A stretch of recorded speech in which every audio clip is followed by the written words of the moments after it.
Olá, queridos, sejam bem-vindos a mais um encontro semanal aqui no canal A Bíblia na Minha Vida.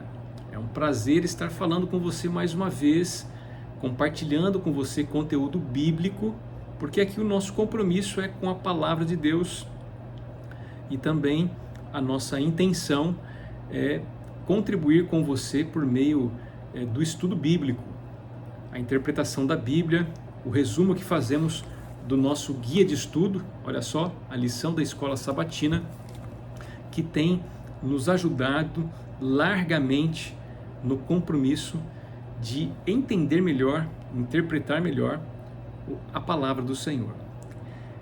Nós atingimos aqui, ou alcançamos aqui o 11º estudo do nosso último trimestre do ano, Vivendo na Terra Prometida. Esse é o título do 11º estudo.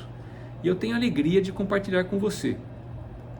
Daqui a praticamente 2 semanas nós vamos iniciar um novo estudo que terá como título Cristo em Filipenses.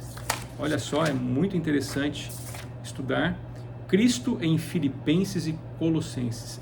Esse será o tema da próxima lição, que terá início no dia 27 de dezembro. Então faça planos de adquirir aqui o manual de estudos, que está disponível na CPB Livraria Rio de Janeiro.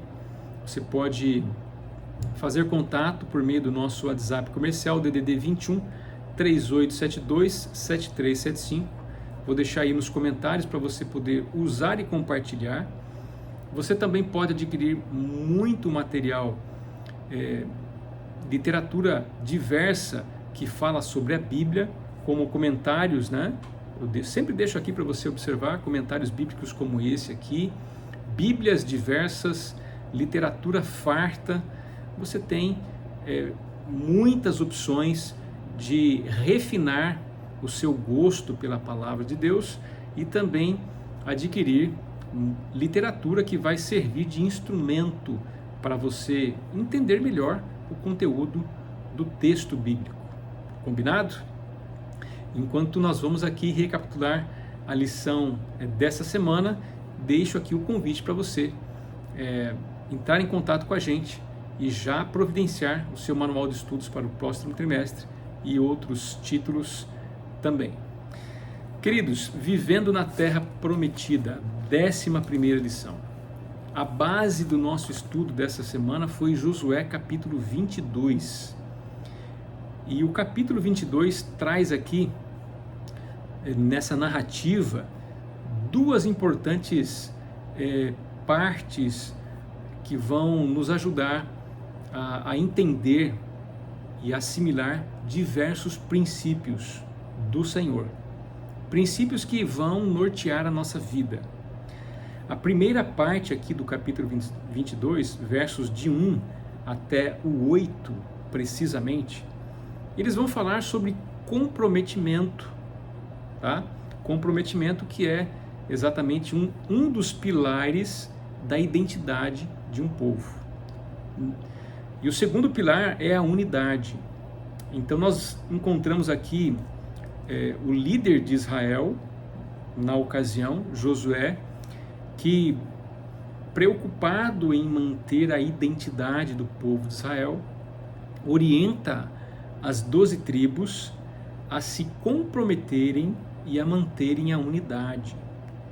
Comprometimento total e unidade preservaria, melhor dizendo, a identidade.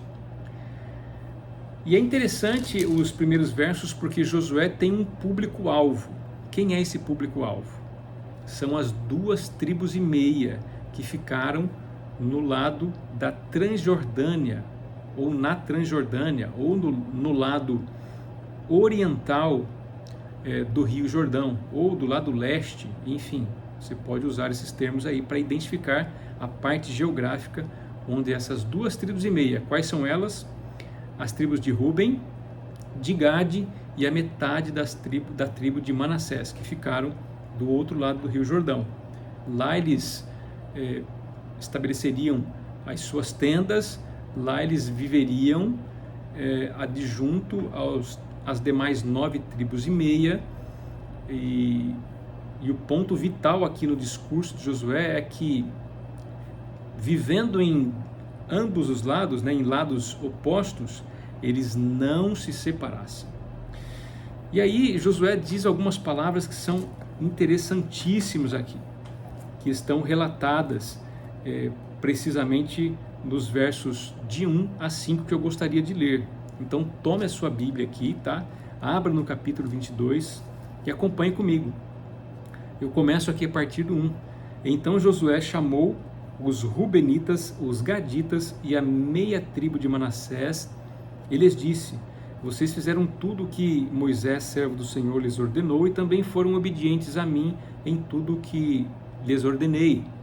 Durante todo esse tempo, até o dia de hoje, vocês não abandonaram os seus irmãos, pelo contrário, tiveram cuidado de guardar o mandamento do Senhor seu Deus.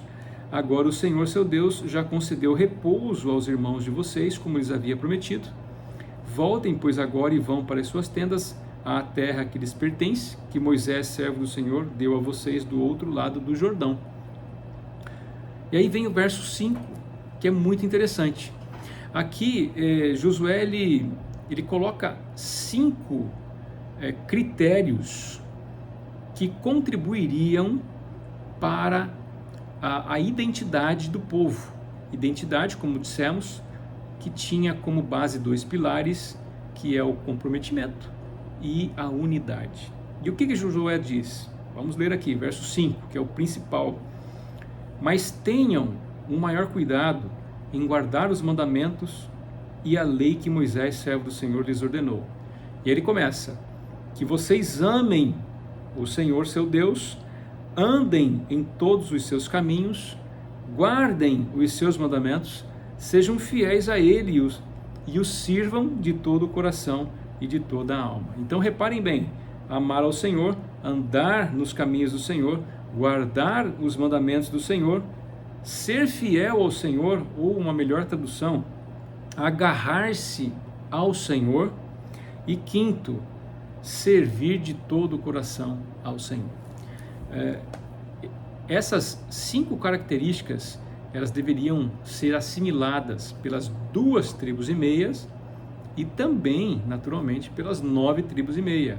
Ou seja, todo o grupo de Israel deveriam assimilar, né, essas características para manter a sua identidade. Assim haveria compromisso e também unidade.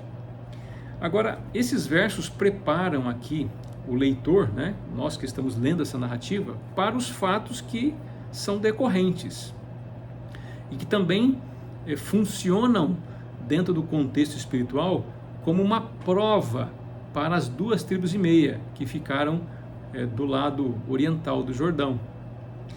Vamos ver aqui na parte de domingo, né, comprometimento, o que o autor diz com relação a esses versos que nós acabamos de ler. Esses versos, segundo parágrafo, diz o autor, destacam indiretamente a importância da unidade da nação e da terra. Além disso, preparam o caminho para a história que se segue, que em última análise trata da unidade. Então estamos seguindo aqui o fluxo, naturalmente, das indicações que o autor nos faz.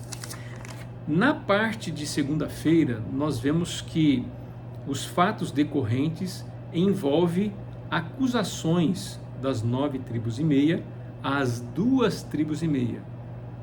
Que tipo de acusações? Por quê? E aí nós vamos ler aqui, né, os versos 10, pelo menos, e 11, que estão relatados no capítulo 22 de Josué. Verso 10. Quando chegaram à região próxima ao Jordão, na terra de Canaã, os filhos de Ruben, os filhos de Gad e a meia tribo de Manassés edificaram um altar junto ao Jordão. Altar grande e vistoso. Os filhos de Israel ouviram dizer: eis que os filhos de Ruben, os filhos de Gad e a meia tribo de Manassés edificaram um altar diante da terra de Canaã, perto do Jordão, do lado dos filhos de Israel. Então a notícia correu ali entre as tribos de Israel que as 2 tribos e meia haviam construído um altar grande e vistoso. Inclusive, se você reparar aí no seu guia de estudo, a imagem ilustra muito bem isso, né? Tá aqui, ó, enquanto 2 tribos e meia estão construindo o altar, as outras estão aqui vasculhando, pensando ou pré-julgando, né, o que poderia ter acontecido para que esse ato estivesse ocorrendo. A construção de um altar, queridos, é bem interessante, porque foi característico na história de Israel. Desde Abraão, depois Isaac, Jacó e o próprio povo de Israel, ali envolvendo a liderança de Moisés e também de Josué, tinham como tradição construir um altar onde o povo passasse. Até então não havia problemas. O altar, para que o altar serviria? O altar serviria para adoração. Basicamente, um altar é construído para isso. E a adoração israelita envolvia sacrifício de animais, envolvia ali uma série de oferendas para o Senhor, com a finalidade de adorá-lo, né? Então essa foi a preocupação das 9 tribos e meia. A ideia de uma confecção de altar na mentalidade deles envolvia o ato de adoração. E se nós olharmos, nós avançamos aqui um pouquinho mais, o passado de Israel, isso está relatado mais aqui precisamente na parte de terça-feira, o passado de Israel com relação à adoração não era muito bem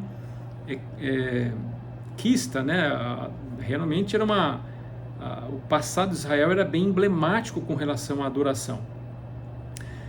2 casos aqui são destacados nas acusações das 9 tribos e meia às 2 tribos e meia, que envolviam a adoração a Baal em Peor e também o pecado de Acã. As 9 tribos e meia acusaram as 2 tribos e meia de infidelidade e de apostasia pelo fato de eles terem construído esse altar. Isso fica claro nas palavras aqui que eles mesmos mencionaram depois que uma comitiva foi deslocada até o lado oriental do Jordão para conversar com os líderes rubenitas, gaditas e da tribo de Manassés. No verso 16 nós vemos aqui: assim diz toda a congregação do Senhor, que infidelidade é esta que vocês cometeram contra o Deus de Israel, deixando hoje de seguir o Senhor, edificando o altar para vocês, para se rebelarem contra o Senhor? Será que não nos bastou a iniquidade de Peor? E aí tem um ponto interessante: iniquidade de Peor. Os líderes e anciãos das 9 tribos e meia de Israel convocaram o sacerdote Finéias. E aí eu preciso abrir no livro de Números, no capítulo 25, porque existe algo muito interessante nessa convocação de Finéias. Finéias era um homem extremamente zeloso. O zelo santo de Finéias para com Deus era notável na comunidade de Israel. Esse extremamente é força da minha expressão. O zelo de Finéias, ele era realmente um zelo correto, um zelo coerente, um zelo equilibrado. Porém, a congregação de Israel, a das 9 tribos e meia, não estavam manifestando um zelo tal como Finéias manifestava. O zelo das 9 tribos e meia fora mais um zelo equivocado do que realmente um zelo coerente. Eles chamaram Finéias porque Finéias realmente era reconhecido por um ato que envolveu o zelo à santidade de Deus, justamente na ocasião em que o povo de Israel caiu em adoração a Baal, em Peor. Nessa ocasião, o povo, os homens de Israel foram influenciados por Balaão, um profeta infiel do Senhor, que influenciou esses homens por meio das mulheres cananitas. as mulheres cananitas convidaram esses homens de Israel a adorarem Baal com elas. E a adoração aqui a Baal era um culto extremamente sexual, envolvia realmente o ato sexual. Um casal se destacou, um israelita e naturalmente uma mulher midianita, se destacaram por quê? Porque eles ousaram realizar essa adoração a Baal de forma declarada. O verso 14 aqui e o verso 15 revelam o nome tanto do homem quanto da mulher. O nome do israelita que foi morto, né? Vocês já vão saber por quem ele foi morto, isto é,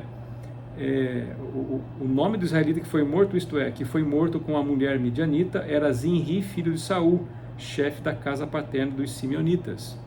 E o verso 15, o nome da mulher midianita que foi morta era Cosbi, filha de Zur, chefe do povo da casa paterna entre os midianitas.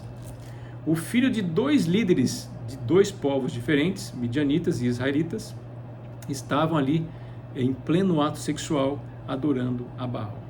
Isso despertou o zelo santo de Finéias.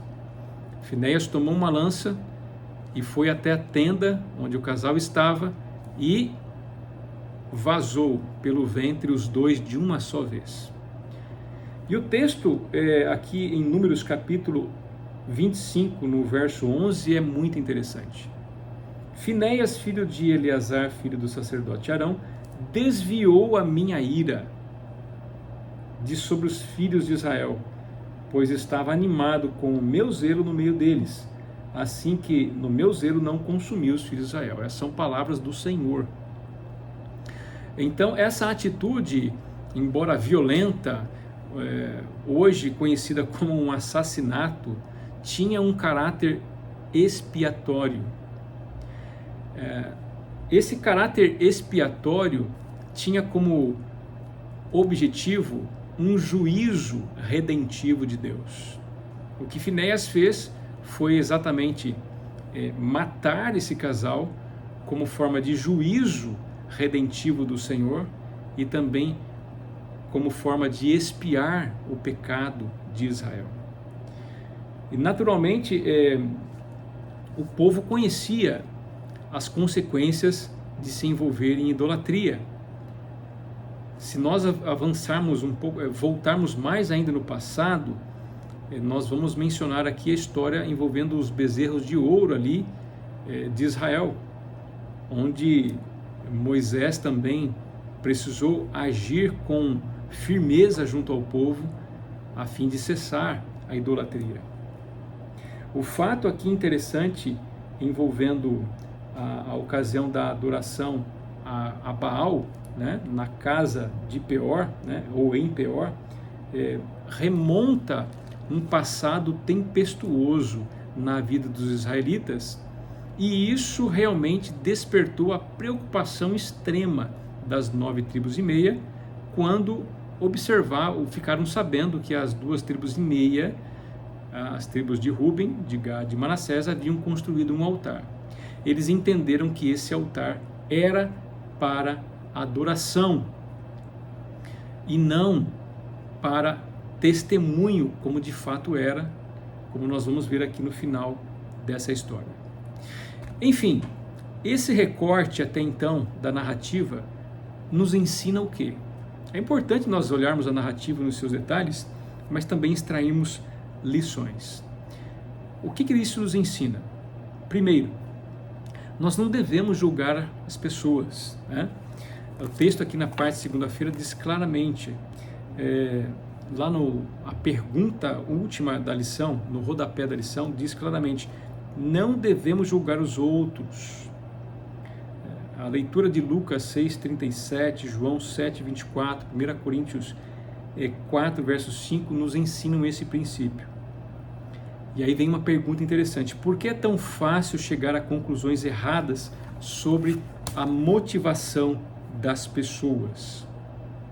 É simples, porque nós, seres humanos, temos uma tendência muito forte para sermos precipitados, ainda mais hoje que vivemos num mundo veloz, num mundo fast food, num mundo que não está preparado ou não está sendo ensinado a esperar, a consultar, a analisar.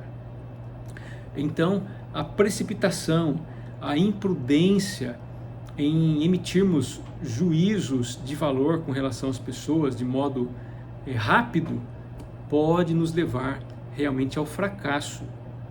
Foi, de certo modo, o que ocorreu aqui. Israel estava diante de uma iminente guerra civil.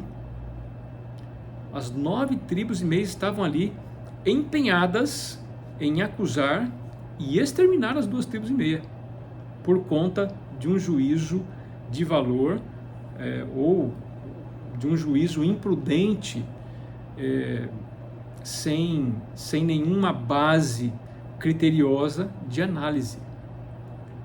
E é interessante notarmos que essa postura, naturalmente, ela revela o quanto nós, seres humanos, não estamos não estamos capacitados a lidar com as experiências amargas da vida. Aqui na parte da lição de terça-feira, né, nós vemos várias coisas importantes aqui. Principalmente o último parágrafo aqui, o autor diz o seguinte: a delegação iniciou a acusação de sacrilégio e rebelião com a fórmula profética assim diz. Ou seja, naturalmente, quando o texto é associado ao Senhor, nós vemos ali, os profetas mencionam isso com grande frequência. Assim diz o Senhor. Na acusação feita aqui no verso, a partir do verso 16 do capítulo 22 de Números, a congregação de Israel, das 9 tribos e meias, iniciaram assim: assim diz toda a congregação do Senhor. Ou seja, esse parecer com acusações tinha ali o aval da congregação do Senhor, mas não tinha naturalmente o aval do Senhor, né? É interessante nós notarmos isso. Por quê? Porque isso nos revela realmente o quanto as experiências amargas da nossa vida, elas podem contribuir negativamente para os juízos, os ajuizamentos de valor que fazemos das pessoas. É a reflexão aqui do rodapé da lição. Todos nós, diz aqui, temos experiências negativas do passado. Aqui no rodapé da lição, tem informação interessante aqui. Todos nós, é uma reflexão, temos experiências negativas do passado que moldam a maneira como lidaremos com incidentes semelhantes no futuro. Como a graça de Deus pode nos ajudar a garantir que as tragédias do nosso passado não determinem a maneira como tratamos as outras pessoas? É uma pergunta, uma reflexão importante que nós devemos fazer, né? E aqui até mesmo eu respondi, olha, eu vejo, né, particularmente, a minha resposta como a única maneira é fazer diferente, né, e quebrar o ciclo do que nós estamos acostumados a fazer. Ou seja, se recebemos ódio, devemos distribuir amor. Se recebemos engano e violência, deveremos distribuir a verdade e a paz. Só assim, invertendo a nossa postura, capacitados pela graça de Deus, porque sozinhos não temos essa capacidade, nós poderemos usar de bom senso, usar de bom ânimo, usar de paciência, de amor, para lidar com desafios na nossa vida que são tensionados pelas nossas memórias do passado, né? Era isso que as 9 tribos e meia de Israel deveriam ter feito, mas não fizeram. E aí entra algo interessante, né? Depois que esse zelo equivocado aqui das tribos de Israel fora manifestado, entra algo interessante, que o discurso de Josué fez todo sentido ali no início do texto que nós lemos. Qual que é o que aconteceu de interessante, ou seja, qual foi a resposta das 2,5 diante de todas essas acusações? Eles, sim, souberam lidar de modo coerente, envolvidos pela graça do Senhor e também motivados pelo discurso de Josué, né? Eles souberam responder gentilmente, diz aqui na parte de quarta-feira, com relação a essas acusações enganosas. Texto aqui no capítulo 22, nos versos 21 e 29, é bem interessante, né? Eu vou ler alguns versos, né? Começando aqui pelo 22. Olhe como as 2,5 iniciam o seu discurso de defesa ou de esclarecimento. O poderoso Deus, o Senhor, El Elohim Yahvé, os 3 nomes dados a Deus aqui. Eles repetem isso 2 vezes. O poderoso Deus, o Senhor, o poderoso Deus, o Senhor. Ele sabe, Yadá, né? El Elohim Yahvé, El Elohim Yahvé Yadá. O Senhor sabe. O Senhor sabe, e Israel, eles dizem, mesmo o saberá. Se foi em rebeldia ou por infidelidade contra o Senhor que fizemos isso, não nos poupem a vida no dia de hoje. Eles se colocam à prova do Senhor face às acusações. Interessante, né? E o verso 23, se edificamos um altar para deixarmos de seguir o Senhor, ou para sobre ele oferecermos holocausto e oferta de cereais, ou sobre ele fazermos oferta pacífica, que o Senhor mesmo nos responsabilize por isso. Pelo contrário, diz o verso 24, fizemos isso por causa da seguinte preocupação. Amanhã talvez os filhos de vocês dirão aos nossos filhos, o que é que vocês têm a ver com o Senhor, o Deus de Israel? Verso 25, porque o Senhor pôs o Jordão por limite entre nós e vocês, ó filhos de Ruben, filhos de Gade. Vocês não têm nada a ver com o Senhor. E assim, bem poderiam os filhos de vocês afastar os nossos filhos do temor do Senhor. Aí vem o verso 26, que é realmente uma declaração extremamente importante. Por isso, ou seja, terminando, concluindo, dissemos, vamos edificar um altar, não para holocausto e nem para sacrifício. Verso 27, mas para que entre nós e vocês e entre as nossas gerações, depois de nós, nos sirva de testemunho e possamos servir o Senhor na presença dele com os nossos holocaustos, os nossos sacrifícios e as nossas ofertas pacíficas. E também para que no futuro os filhos de vocês não digam aos nossos filhos, vocês não têm nada a ver com o Senhor. Qual era a finalidade daquele ato? Construir um memorial para a sua descendência, a descendência das 2,5 e também das 9,5. Memorial de quê? Ou testemunho de quê? Olha o discurso de Josué fazendo efeito aqui. Josué não tinha dito para que eles se esforçassem em amar ao Senhor, andassem nos seus caminhos, guardassem os seus mandamentos, agarrassem-se a Ele ou fossem fiéis a Ele e servissem de todo o coração? Pois é, o altar de testemunho tinha como objetivo manter a identidade do povo de Israel. Mantendo a identidade, eles se manteriam comprometidos com a causa de Israel, adorar ao Senhor, e comprometidos com a unidade de Israel, provida por meio da adoração ao Senhor. Interessante, né? É lógico, houve ali uma imprudência das 2,5 em não consultar os líderes de Israel para construírem esse altar? Sim, houve, mas imprudência maior, um zelo santo equivocado, cometeu as 9,5, que queriam deflagrar uma guerra civil apenas por verem um altar sendo construído. Isso nos ensina, queridos, valiosas lições, ou seja, como lidar com as falsas acusações, né? As 2,5 aqui lidaram com essas falsas acusações das 9 tribos e meia, de apostasia, de infidelidade, com muita gentileza, com muita maturidade. E finalizando aqui na parte de quinta-feira, a resolução de conflitos, nós aprendemos com eles um manual de como resolver os problemas de relacionamento em nossa vida, que tem às vezes como base falsas acusações. Na parte de quinta-feira aqui o autor deixou claro pelo menos 6 procedimentos. Primeiro, buscar o diálogo. As 9 tribos e meia fizeram isso? Fizeram, mas já com pré-juízos, né? Com pré-conceitos com relação às 2 tribos e meia. Segundo, não tirar conclusões precipitadas, né? Isso é imprudência.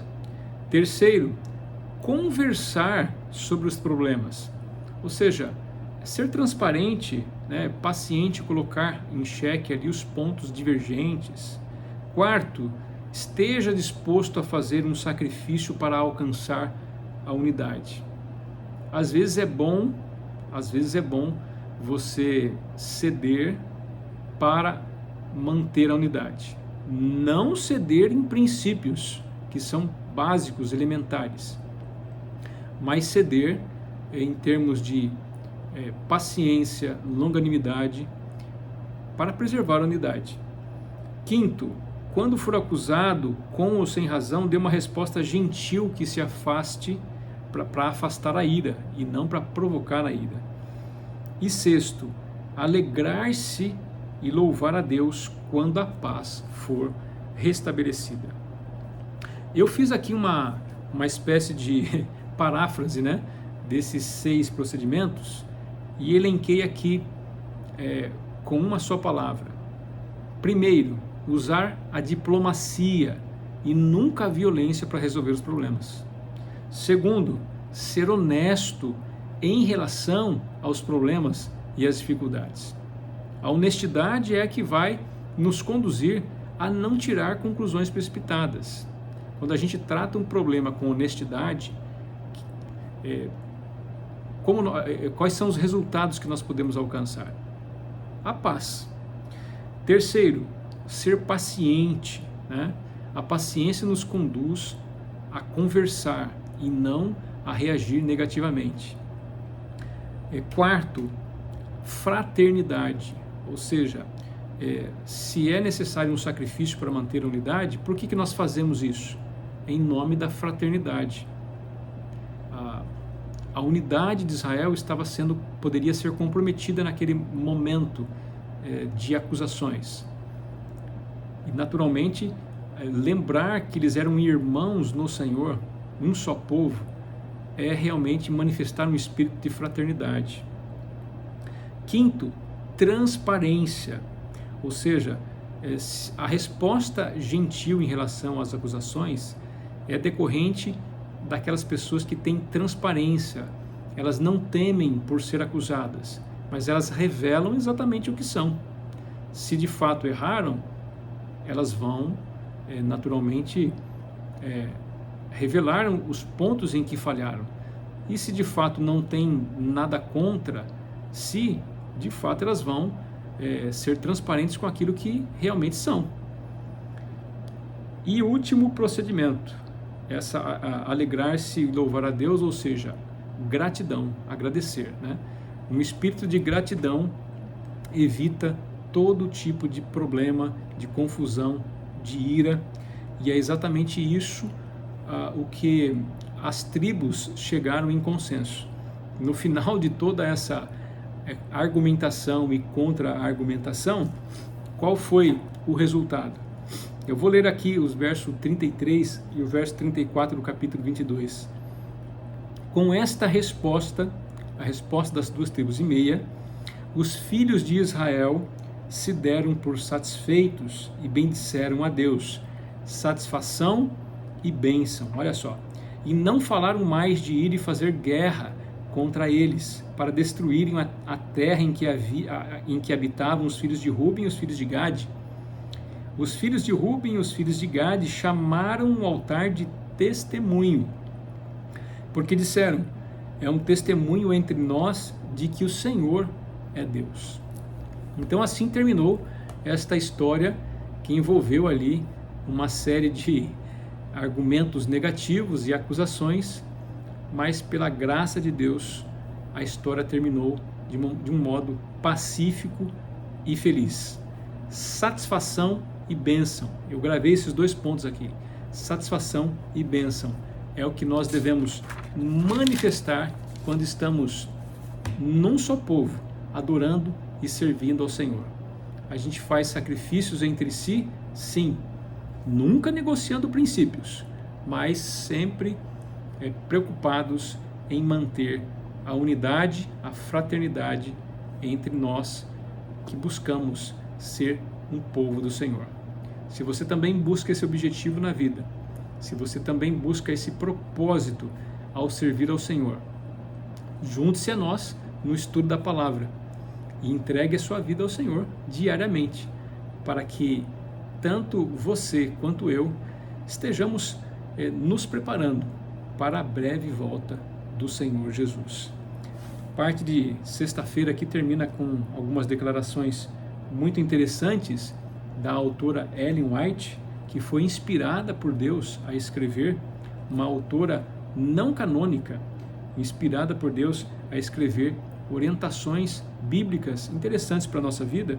Eu queria ler aqui pelo menos 2 citações aqui do livro Patriarcas e Profetas, onde ela diz o seguinte: a vontade de Deus é que a união e o amor fraternal existam em seu povo. Embora não devamos sacrificar um único princípio da verdade, nosso constante objetivo deve ser atingir esse estado de unidade. Sabe por que Cristo orou no momento em que estava ali para ser sacrificado no Calvário? Ele orou pela unidade do seu povo, dos seus seguidores. Por meio com o objetivo de unidade é que os dons são dados à igreja, os dons espirituais são dados à igreja.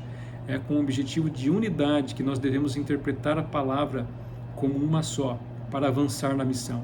É com o objetivo de unidade que o Senhor quer voltar a esta terra e salvar a todos nós. Manter o povo unido e preparado para esse dia, eis o nosso grande objetivo. Quer pregando, testemunhando, ensinando a palavra do Senhor, manter o povo unido, irmanado na Bíblia, nas orientações de Deus, é o nosso dever, né?